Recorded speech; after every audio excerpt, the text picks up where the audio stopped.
Code monkey, get up, get coffee. Code monkey, go to job. Code monkey, have boring meeting with boring manager Rob. Rob say code monkey very diligent, but his output stink.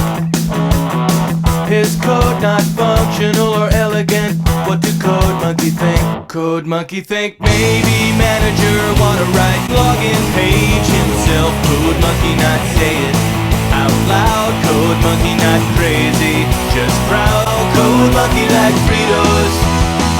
Code monkey like Tab and Mountain Dew. Code monkey very simple man.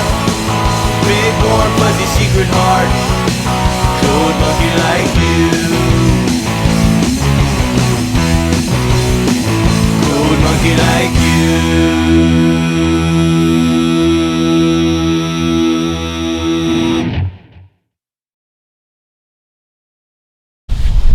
What's new, Dino Dudes? It's me, the Media Raptor, and I'm finally back.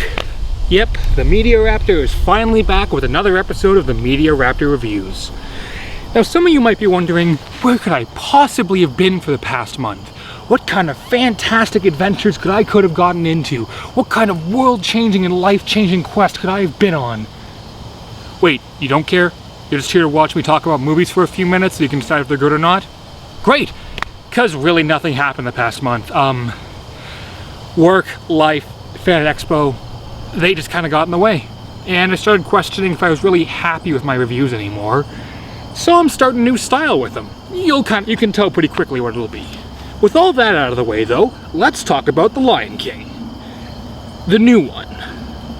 Now I should probably start by saying, like I think many people have in many other videos concerning The Lion King, the new one or the old one, The Lion King to me is an absolute masterpiece. It is not perfect, it's not flawless, but darn is it ever close.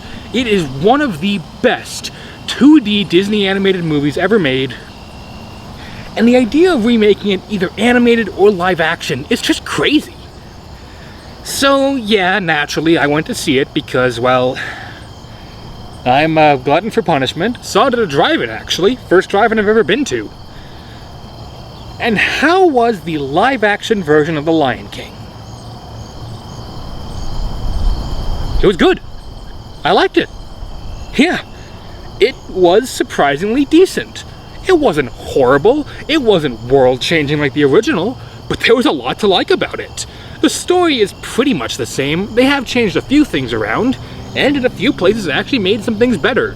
For one, the whole canyon scene, despite the fact that the animation takes away a lot of what made it so powerful, I'll get to that in a second, Scar actually does go and try and get help. He's the one who brings Mufasa to the canyon this time. I think that was an interesting touch. The hyenas. Shanzi, despite she was kind of the leader in the original one, and then the, I believe it was Lion King 1.5, they gave her more of a backstory. In here, they make her much more of a fleshed out character. And I really liked her character. I liked what they did with it. And, Shanzi, it was Bonzi, right? The stoner hyena, the one that was played by Cheech. Him and Ed are no longer the same characters. They're two guys who kind of have that whole, this guy who wants to be your friend or your fan and he's always getting in your personal space. They work. They've actually got some really good chemistry together. And they have some genuinely funny moments. Not only that, some of the scenes are a lot more intense now due to ways they've either changed up some of the animation or changed up the writing. The characters are all still pretty much the same. They're very entertaining, still all very likable. Scar is still his despicable but lovable and amazing villain self. If anything, they kind of improved some of the characters. Simba's less, whiny than he was in the original. Not that was a huge issue to me, but he certainly is a bit more, I don't want to say bearable because that sounds mean, but he certainly is more grounded, I guess. Mufasa is still a very interesting, very wise, and very poetic character.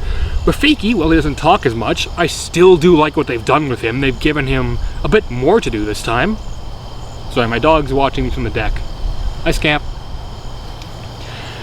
And overall, yeah, the writing's really good. The one character they really did change that I was totally okay with, and I'm going to slide right into acting, was Pumbaa.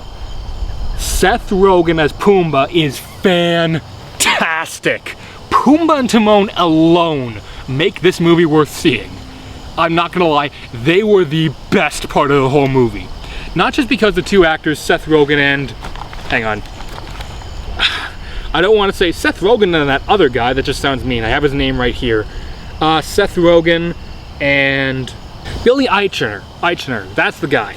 These two have a great chemistry together, much like the two hyenas. Plus, they gave them more jokes that are just really genuinely funny. Even a little bit of meta humor with the whole Hakuna Matata, both the song and the introduction to it. And they're not the only good actors. They got James Earl Jones back as the one and only Mufasa. Donald Glover is amazing as the grown-up Simba. I was really amazed how well he worked. Beyonce as Nala. Even the guy they got to play Scar. I am going to horrifically butcher this. I cannot pronounce this for the life of me, but I'm going to try anyways because, well, you know, I'm sorry in advance. Chiwetel Ejiofor, I'm probably horribly butchered that, is a great take on Scar. He's not as deep, he doesn't sound as deep as Jeremy Irons, but he brings his own spin to the character. And John Oliver as Zazu just works great. Now, there are two places that I do have a bit of actual issue with the movie. One, the animation. First things first, this movie is gorgeous. It truly looks like live animals that are talking and moving around. That's the issue though. It looks like live animals. So a lot of the much more emotional scenes, such as the infamous "Long Live the King," or even the "Remember Who You Are," they lose a lot of their impact because the characters' faces can't emote as much. In the original, the characters, whenever they moved their face or even just kind of got loud, they were expressive, they moved around, even just their eyes alone could convey what they were feeling if you weren't watching it with audio for some reason. Here, it's much more on the actors to carry these roles and deliver the emotion, and it doesn't always work, not due to the actors, but due to the fact that the animation doesn't let the actors do it. And if there is one thing I genuinely don't like about this movie, and I mean genuinely do not like, it's what they did to Be Prepared. I will fight anybody on this, but Be Prepared is one of the, if not the best Disney villain song, period. The top 5 are Be Prepared, Oogie Boogie's song, Friends on the Other Side, Cruella de Vil, and depending on what day it is, it's either I Put a Spell on You or Poor Unfortunate Souls, but usually Poor Unfortunate Souls because Hocus Pocus wasn't really that good. I'll talk about it at Halloween. See, what they did with Be Prepared is they turned it into more of a military march than this conniving, slow, atmospherical song, and it just doesn't work. Partially because it really was just kind of shoehorned in at the end, apparently, in production.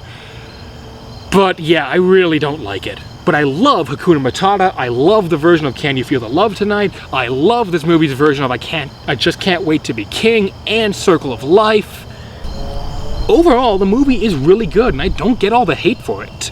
So can I recommend The Lion King? Yeah. I'm giving it a solid 3 Raptor Claws out of 4. It's got a lot of issues. I probably won't run out and buy it the second it comes out on Blu-ray, but I probably will at some point. It is probably the best live-action Disney remake they've done this far, and while the animated one is much, much, much better, there's nothing wrong with this one. I think a lot of people are just wanting to throw hissy fits on the internet to try and get views and essentially social brownie points by claiming my childhood nostalgia was destroyed. Yeah, I don't think this movie needed to be made in the first place, but for what it is, still can recommend it. Anyhow, with that being said, that's all the time for this episode of the Media Raptor Reviews, so until next time, this has been the Media Raptor saying keep cool, and I will see all you dino dudes around. Later!